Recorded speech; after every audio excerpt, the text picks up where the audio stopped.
Students, how are you all? I hope you all are fine.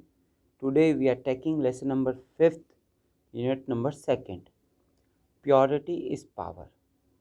There is a famous quotation of Swami Vivekananda also. Purity is strength. तो यहाँ पे स्वामी विवेकानंद का एक famous quotation है जिसमें कहा गया है कि प्योरिटी इज स्ट्रेंथ। कि कहने का मतलब जो प्योरिटी है उसको स्ट्रेंथ बताया गया है और ऊपर टाइटल के अंदर प्योरिटी को पावर बताया गया कि जो प्योरिटी है, जो पवित्रता है, जो शुद्धता है, वही ताकत है, वही शक्ति है। कि जो साफ सफाई, स्वच्छता, शुद्धता जो है ये व्यक्ति की शक्ति होती है। और अब इसको डिफ़ाइन भी किया गया है। हम देखेंगे कि प्योरिटी को किस प्रकार से डिफ़ाइन किया गया है और एक्चुअल में प्योरिटी है क्या, what is purity and why do we need purity, purity की रिक्वायरमेंट क्यों होती है, इन सब को हम देखने वाले हैं इस चैप्टर में। So let's start this chapter. तो आइए हम स्टार्ट करते हैं इस चैप्टर को। पहला जो पैराग्राफ है वो हम लेते हैं। ठीक है, पहला पैराग्राफ हम समझने की कोशिश करते हैं जो इसमें है। तो इसमें लिखा है we want purity, pure food, pure water, pure air. कि हम चाहते हैं, हम क्या चाहते हैं, प्योरिटी चाहते हैं, शुद्धता चाहते हैं। शुद्धता किस चीज़ में, फूड में, वाटर में, एयर में। कहने का मतलब शुद्ध भोजन, शुद्ध जल और शुद्ध हवा हमको चाहिए। वी लॉन्ग फॉर, यहाँ पे दूसरा वर्ड है लॉन्ग। लॉन्ग फॉर का मतलब ये होता है चाहना। ठीक है, तो we long for pure surroundings. कि हमको प्योर सराउंडिंग चाहिए, मतलब साफ़ सुथरा वातावरण हमको चाहिए, पवित्र शुद्ध वातावरण हमको चाहिए। वी यर्न फॉर का मतलब होता है कि चाहना, इच्छा रखना। कि हम इच्छा रखते हैं किसकी, pure heart and pure love. कि हमको शुद्ध दिल, पवित्र दिल और पवित्र प्रेम, शुद्ध प्रेम चाहिए। We prefer pure environment and pure society. हम प्रेफर करते, देखो यहाँ पे कुछ वर्ड आए जो एक दूसरे के सिनोनियम है। पहले वर्ड आया वांट, फिर आया लॉन्ग फॉर, फिर आया यर्न फॉर और अब आ रहा है यहाँ पे प्रेफर फॉर। इन सब का एक ही मतलब है। क्या है इन सब का मतलब, इच्छा रखना। ठीक है, फॉन्ड ऑफ का मतलब शौक रखना। ठीक है, तो आप इन सब वर्ड का मीनिंग बताएंगे एक दूसरे के सिनोनियम में। वापस बोल रहा हूँ, want first word, long for second word, yearn for third word, prefer fourth और फॉन्ड ऑफ। ठीक है, ये फिफ्थ वर्ड हो गया और इन सब का मीनिंग जो है आप मुझे बताएंगे। Got it? ओके। तो we prefer pure environment and pure society. हम इच्छा रखते हैं किसकी, शुद्ध वातावरण की और शुद्ध समाज की। We are fond of purity, और हम फॉन्ड ऑफ है, हम शौकीन है किसके, प्योरिटी के, शुद्धता के। Because purity promotes health. क्यों है हम शौकीन, इच्छा क्यों रखते हैं प्योरिटी की, क्योंकि प्योरिटी बढ़ावा देती है स्वास्थ्य को। Impurities are injurious to health. और जबकि जो इम्प्योरिटीज़ है, जो अशुद्धता है, जो मिलावटी चीज़ है, वो घातक होती है, खतरनाक होती है किसके लिए, स्वास्थ्य के लिए। Purity provides peace of mind. कि जो प्योरिटी है, जो शुद्धता है, वो उपलब्ध कराती है पीस ऑफ माइंड, मतलब मस्तिष्क की शांति को देती है। तो पीस ऑफ माइंड का मतलब मस्तिष्क की शांति, उसको हमको प्रोवाइड कराती है कौन, purity. Impurities impair the mind. जबकि जो अशुद्धता है, जो इम्प्योरिटीज़ है, वो इम्पेयर करती है, वो बांटती है किसको, मस्तिष्क को। अशुद्धता तो बांटती है मस्तिष्क को। Both for bodily health and mental health, दोनों, चाहे शारीरिक स्वास्थ्य की बात हो या फिर मानसिक स्वास्थ्य, मतलब शारीरिक और मानसिक स्वास्थ्य दोनों के लिए वी नीड प्योरिटी। हमको आवश्यकता है, किसकी आवश्यकता है, प्योरिटी की। We do require environmental purity, और हमको पर्यावरणीय शुद्धता की भी रिक्वायरमेंट है, आवश्यकता है किसके लिए, ओवरऑल हेल्थ, टोटल हेल्थ। कि एनवायरमेंटल प्योरिटी की आवश्यकता किसके लिए, पर्यावरणीय शुद्धता की आवश्यकता किसके लिए है, ओवरऑल हेल्थ के लिए। ओवरऑल हेल्थ के लिए हमको एनवायरमेंटल प्योरिटी की आवश्यकता है। नेक्स्ट पैराग्राफ स्टार्ट करते हैं। आप नेक्स्ट पैराग्राफ में क्या है देख लेते हैं। Purity of body is physical health. Purity of body क्या है भाई, what is purity of body, तो फिजिकल हेल्थ। अगर आपका स्वास्थ्य अच्छा है, शारीरिक स्वास्थ्य अच्छा है, तो इसका मतलब आपकी बॉडी प्योर है, उसमें किसी प्रकार का कोई रोग नहीं है, वो रोग मुक्त है। जब आपके शरीर में किसी प्रकार का रोग नहीं हो तो इसका मतलब प्योरिटी ऑफ बॉडी की हम बात कर रहे हैं। तो प्योरिटी ऑफ बॉडी का मीनिंग हो गया physical health. Purity of speech, अगर हम प्योरिटी ऑफ स्पीच की बात करें तो ये क्या है, अनस्विल्ड ट्रुथ। जो अनस्विल्ड ट्रुथ है, जिसमें किसी प्रकार का कोई मिलावट नहीं है सच के अंदर, उसको हम क्या बोलते हैं, unsullied truth. Purity of heart is unselfish love. और प्योरिटी ऑफ हार्ट का मतलब क्या है, मतलब हृदय की स्वतंत्रता, मतलब पवित्रता से तात्पर्य यहाँ पे यह है कि निस्वार्थ प्रेम। अगर आप निस्वार्थ प्रेम करते हो किसी से, कोई स्वार्थ नहीं है, तो इसका मतलब आपके हार्ट में प्योरिटी है। आप किसी इच्छा या स्वार्थ या लालच के चक्कर में किसी को प्रेम या चाह रहे हो तो वो उस समय आपका जो हार्ट है वो प्योर नहीं है। Purity of thought is righteous reason. Purity of thought मतलब विचारों की शुद्धता। विचार कब शुद्ध होंगे, जब आपका रीज़न, जब आपका तर्क शक्ति बिल्कुल सही होगा, राइट होगा। तो जो राइटियस रीज़न है, जो आपके कहने की या किसी भी बात को बताने की जो तर्क शक्ति हो बिल्कुल सही है, सही आप तर्क दे रहे हो, तो आपके विचारों की जो शुद्धता है वो भी बिल्कुल सही है। Purity of mind is wholesome peace. कि क्या कह रहे, प्योरिटी ऑफ माइंड का मतलब क्या है, ऑसम पीस का मतलब ये बता रहा है कि जो शानदार जो शांति होती है मस्तिष्क की, वही क्या है, प्योरिटी ऑफ माइंड है। अगर आपका मस्तिष्क संतुष्ट है, आप संतुष्ट है, किसी प्रकार का दबाव या तनाव आपके मस्तिष्क में नहीं है, डर या चिंता नहीं है, तो इसका मतलब आपको प्योरिटी ऑफ माइंड प्राप्त है। आप शांत हो, आपको कोई दिक्कत नहीं, आपको व्यर्थ में गुस्सा नहीं आता, गुस्से से आप परे हो, ठीक है, चिंता नहीं है, दबाव नहीं है, तनाव नहीं है, तो आपने प्योरिटी ऑफ माइंड प्राप्त कर लिया है। Purity of action is sincere and unselfish service. कि प्योरिटी ऑफ एक्शन को क्या बताए, सिंसियर, कि एक्शन का मतलब कार्य। एक्शन का क्या मीनिंग है, कार्य। जो आप कार्य करते हो, आपका कार्य कब शुद्ध होगा, जब आप कार्य सिंसियरिटी से करो, पूरी ईमानदारी के साथ में अगर कोई कार्य या सेवा कर रहे हो, या उस सर्विस में किसी प्रकार का स्वार्थ निहित नहीं है, तो आपका जो कार्य है वो पूर्ण रूप से शुद्ध है, और निस्वार्थ भाव से और पूरी ईमानदारी से किया गया है, तो आपका जो एक्शन है वो बिल्कुल प्योर है, शुद्ध है।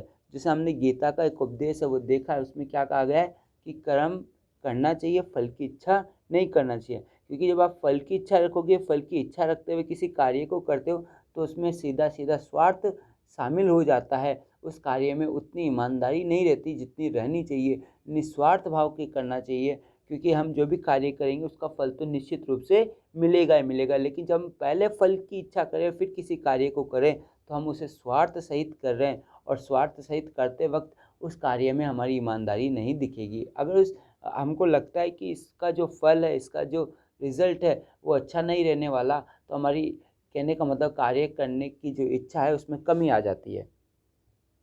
Next, purity of society is harmonious unity.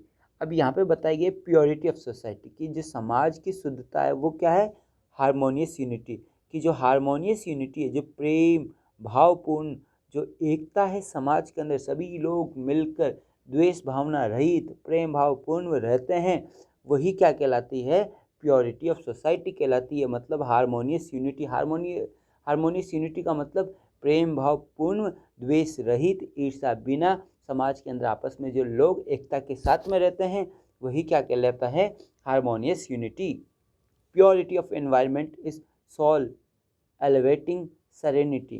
कि प्योरिटी ऑफ एनवायरनमेंट वापस बताया गया कि क्या बताए, जो आपकी आत्मा को कहाँ लेके जाए, पवित्रता की ओर लेके जाए, आपकी सोल को एलिवेट कर दे, उठा दे पवित्रता तक, पवित्रता की ओर ले जाए, शुद्धता की ओर ले जाए, ईमानदारी की तरफ ले जाए, वही प्योरिटी ऑफ एनवायरनमेंट है। ओके, हमने प्योरिटी ऑफ एनवायरनमेंट के बारे में देखा, इसमें आवश्यकता बताई कि क्यों आवश्यक होता है प्योरिटी हर कार्य के अंदर, हर चीज़ के अंदर। और अब यहाँ पे एग्जांपल्स के थ्रू समझाने की कोशिश की गई है कि प्योरिटी किस प्रकार से रिक्वायरमेंट, मतलब प्योरिटी की कैसे रिक्वायर होती है, हम ये देखने वाले हैं। अब इसमें एक जो है वो पैराग्राफ लिया गया है, उस पैराग्राफ को हम अच्छी तरह देख लेते हैं। In Mahabharata there is an interesting episode to illustrate the nature of purity. कि महाभारत में एक क्या है, एक कहने का मतलब कि एक मिनट, यस, कि महाभारत के अंदर एक इंटरेस्टिंग एपिसोड है, इंटरेस्टिंग एपिसोड जो इलुस्ट्रेट करता है, जो उल्लेख करता है, जो बखान करता है, जो मतलब बताता है द नेचर ऑफ प्योरिटी, की जो शुद्धता है, जो पवित्रता है, उसकी प्रकृति कैसी होती है, उसका स्वभाव कैसा होता है प्योरिटी का, वो बताने की कोशिश किया गया। The Pandavas and Kauravas were Drona's disciple. Disciple का मीनिंग बताएंगे। डिसिपल का मतलब होता है एक तो स्टूडेंट और दूसरा होता है शिष्य। शिष्य को क्या कहा जाता है, डिसिपल। कि जो पांडव और कौरव थे वो द्रोणा के शिष्य थे। देवर वन समन। समन का मतलब भी बताएंगे। समन का मतलब होता है बुलाना, कि उनको एक बार बुलाया गया, किसके द्वारा, गुरु द्रोणा के द्वारा, परसेप्टर यानी गुरु, गुरु द्रोणा के द्वारा एक टेस्ट के लिए, एक टेस्ट के लिए बुलाया गया। The eldest of the Pandavas Yudhishthira. और जो ये एल्डेस्ट था, जो सबसे बड़ा था पांडव में, वो युधिष्ठिर था। Was asked to bring one bad person from the society. और उसे कहा गया लाने के लिए एक बुरा व्यक्ति। कहाँ से, समाज से। समाज से एक बुरा व्यक्ति लाने के लिए गया, कहा गया। The eldest of the Kauravas Duryodhana. और जो एल्डेस्ट था किसमें, कौरव के अंदर, कौरव के अंदर जो सबसे बड़ा था वो दुर्योधन था। Was asked to fetch one good person. और उसे कहा गया क्या करने के लिए, लाने के लिए, एक अच्छा व्यक्ति लाने के लिए कहा गया, उसी सेम सोसाइटी से, हस्तिनापुर, जो कि काम में थी, किसमें थी, हस्तिनापुर में। तो देखिए जो द्रोणाचार्य थे उन्होंने युधिष्ठिर को भी बुलाया, दुर्योधन को भी बुलाया। युधिष्ठिर से कहा कि आप एक बुरा व्यक्ति ढूंढ कर लेके आएंगे, जबकि दुर्योधन को कहा कि आप एक अच्छा व्यक्ति ढूंढ कर लेके आएंगे उसी सोसाइटी हस्तिनापुर से। After a thorough search both the cousins return empty handed. मतलब अच्छी तरह ढूंढने के बाद दोनों के दोनों चचेरे भाई लौट आए खाली हाथ। The pure minded Yudhishthira found everyone to be pious and pure. कि जो प्योर माइंडेड, जो प्योर शुद्ध मस्तिष्क वाला जो युधिष्ठिर था, उसने पाया सभी को, कैसा पाया, पवित्र और शुद्ध पाया। पायस यानी पवित्र, तो पायस का मीनिंग भी बताएंगे। सभी को पायस पाया और प्योर पाया। The impure mind of Duryodhana found everyone to be evil and impure. और जबकि जो इम्प्योर माइंड वाला था, अशुद्ध अपवित्र मस्तिष्क वाला जो दुर्योधन था, उसने पाया सभी को, कैसा पाया, बुरा और अशुद्ध पाया, इम्प्योर पाया। As is the mind so is the vision. कि क्या कह रहे हैं कि जैसा हमारा माइंड होता है वैसा ही हमारा विजन होता है, जैसे ही हम देखते हैं। अगर हमारा माइंड अच्छा है, अगर हम अच्छा सोचते हैं, तो हम सभी को अच्छी तरह से देखते हैं और अच्छा समझते हैं। युधिष्ठिर अच्छा व्यक्ति होने के कारण उसको किसी भी व्यक्ति के अंदर बुराई नहीं दिखाई दी, और जब बुराई उसको नहीं दिखाई दी तो लोगों की अच्छाई उसके सामने आने लगी, और जब अच्छाई सामने आने लगी तो उसे कोई भी बुरा व्यक्ति दिखाई नहीं दिया, इसलिए वो खाली हाथ लौट आया। जबकि जो दुर्योधन था, जब उसका मस्तिष्क में बुराई छिपी हुई थी, वो खुद बुरा व्यक्ति था, तो जब वो ढूंढने गया तो उसके अंदर किसी को भी अच्छाई दिखाई नहीं दी, क्योंकि जब भी वो देखता तो पहले वो बुराई को देखता, अच्छाई उसको नज़र नहीं आती, इसलिए उसे कोई भी अच्छा बुरा मतलब कि अच्छा व्यक्ति नहीं मिला। तो हमने ये पहले पैराग्राफ से देखा कि जैसा हमारा मस्तिष्क होता है, जैसा हमारा नज़रिया होता है, जैसा हमारा दृष्टिकोण होता है, वैसे ही हमारा विजन होता है, ये कह रहे हैं। आगे देख लेते हैं हम प्योरिटी ऑफ माइंड। अब हम बात करते हैं प्योरिटी ऑफ माइंड, इसकी आगे नेक्स्ट वाले की। Purity of mind makes our vision words and deeds pure. कि जो प्योरिटी ऑफ माइंड है वो बना देती है हमारे विजन को, हमारे शब्दों को, हमारे कार्यों को क्या बना देती है, प्योर बना देती है। हमारा जो मस्तिष्क से सोचने का जो तरीका है, अगर हमारा माइंड प्योर है तो हमारा जो विज़न है, हमारा जो नज़रिया है, विज़न यानी नज़रिया, हमारे जो शब्द और जो हमारे कार्य हैं वो बिल्कुल प्योर हो जाएंगे। It has also the power to purify people. और इसमें पावर होती है, शक्ति होती है क्या करने की, प्योरीफाई करने की लोगों को। Evil has no place in the presence of purity. और जो बुराई होती है उसकी कोई भी स्थान नहीं होता है, बुराई का कोई भी क्या नहीं होता, स्थान नहीं होता। एविल का मतलब बुराई, बुराई का कोई स्थान नहीं होता इन द प्रेजेंस ऑफ प्योरिटी। किसके अंदर, शुद्धता की प्रेजेंस के अंदर, शुद्धता की उपस्थिति के अंदर। नोर कैन इट फेस प्योरिटी। और ना ये सामना कर सकती है, फेस कर सकती है प्योरिटी का। As darkness can not face the sun. बिल्कुल वैसे ही जैसे अंधेरा सामना नहीं कर सकता किसका, उजाले का, सन का। यहाँ पे सन का मतलब उजाला है, तो जैसे अंधेरा जो है वो कभी भी सामना नहीं कर पाएगा उजाले का। It also it only gets change into purity, बल्कि ये बदल जाता है किसके अंदर, प्योरिटी के अंदर। कि कहने का मतलब कहते कोई भी अशुद्ध चीज़ का टकराव जब शुद्धता से होता है तो वो भी शुद्ध हो जाती है। उसी प्रकार से जब अंधेरा का टकराव उजाले से होता है तो वहाँ का अंधेरा छट जाता है और वहाँ पे उजाला हो जाता है। फूल्स who come to scoff remain to pray in the presence of purity। कि क्या मूर्ख जो कि आते हैं स्कॉफ करने के लिए, मजाक उड़ाने के लिए, वो भी रह जाते हैं प्रार्थना करते हुए प्योरिटी की प्रेजेंस के अंदर, प्योरिटी की उपस्थिति के अंदर। मतलब मूर्ख लोग अगर मजाक उड़ाने आए किसी चीज़ का और वहाँ पे वास्तव में प्योरिटी है तो प्योरिटी की प्रेजेंस में वो भी प्रार्थना करने लग जाते हैं। Villains who come to harm stand in adoration in the presence of purity. Villains जो कि आए होते हैं किस लिए, नुकसान पहुंचाने के लिए, खड़े के खड़े रह जाते हैं प्रशंसा के अंदर, किसकी, in the presence of purity, purity की उपस्थिति में। Murderers become votaries of peace. और जो मर्डरस है, जो हत्यारे, वो भी भक्त हो जाते हैं किसके, शांति के, इन द प्रेजेंस ऑफ प्योरिटी, जहाँ पे प्योरिटी शामिल होती है, शुद्धता शामिल होती है। Next, Pava Hari Baba was a saint. यहाँ पे एक और कहानी दी गई है, वो देख लेते हैं। पावा Hari Baba was a Saint, Saint यानी संत। की जो पावा हरि बाबा है वो एक संत है। ही वॉज प्योर एंड पायस। और वो कैसे व्यक्तित्व है, वो बिल्कुल शुद्ध और पवित्र है। ही lived a very simple life. और वो बड़ी ही सिंपल लाइफ लिव करते हैं। एक दिन, one day, when he was asleep, जब वो सोए हुए थे, a thief enter his dwelling place. कि एक जो चोर है वो प्रवेश कर जाते हैं कहाँ पर, उनके निवास स्थान में। And took away the vessel containing food. और टुक अवे का मतलब चोर घुस जाता है उनके निवास स्थान में और ले जाता है। वेसल का मतलब बर्तन, कंटेनिंग फूड जिसके अंदर भोजन शामिल था। The saint woke up and saw the running thief. जो संत है वो जाग जाता है और देखता है दौड़ते हुए चोर को। Immediately he picked up the remaining 2 vessels. और वो तुरंत पिकअप कर लेता है बाकी बची 2 वेसल्स भी, कंटेनिंग बॉइल्ड वेजिटेबल, जिसमें शामिल थी, क्या शामिल थी, उबली हुई सब्जी, एंड कर्ड और दही। Run after him. और उसके पीछे पीछे दौड़ने लग जाते। The thief stopped. चोर आगे जाके रुक जाता है। The saint approached him. जो संत है वो उसके पास पहुंचता है with all purity of love, पूरे शुद्ध प्रेम के साथ में, और कहता है, क्या कहता है, child the food is insufficient for you. बच्चे, वो जो भोजन है ना वो अपर्याप्त है आपके लिए। तो इनसफिशियंट का मतलब अपर्याप्त, कि बच्चे वो भोजन आपके लिए अपर्याप्त है। You may have this also. आप इसे भी रख सकते हो, इसे भी ले सकते हो। Please sit and eat without any hurry. क्या बैठिए और खाइए बिना किसी जल्दबाजी के। The thief was wonderstruck by the affectionate words of pure soul। जो चोर था वो स्तब्ध रह जाता है। वंडरस्ट्रक का मतलब होता है स्तब्ध, और जो चोर है वो स्तब्ध रह जाता है उन स्नेह भरे शब्दों से जो पवित्र आत्मा के थे। उस पवित्र आत्मा का मतलब है साधु। उस साधु के जो स्नेह भरे शब्द से वो क्या हो जाता है, स्तब्ध हो जाता है। There was a change in him. और उसमें परिवर्तन आने लगता है चोर के अंदर उसी के सामने। और परिवर्तन की वजह से वो जो थीफ था वो क्या हो जाता है, प्रोस्ट्रेटेड हिमसेल्फ बिफोर द सेंट। वो मतलब कि वो अपने आप को लेटा देता है, लेट जाता है किसके सामने, उस संत के सामने। कि अपने आप को लेटा देता है संत के सामने, मतलब कि उससे वो प्रेरित होकर वो उसको नमस्कार करने लग जाता है चोर। Without being pure at heart. कि आगे कह रहे कि बिना प्योर हुए, कहाँ से, दिल से। If anybody imitates the saint. Imitates का मतलब नकल करना, यहाँ पे सेंट का मतलब साधु।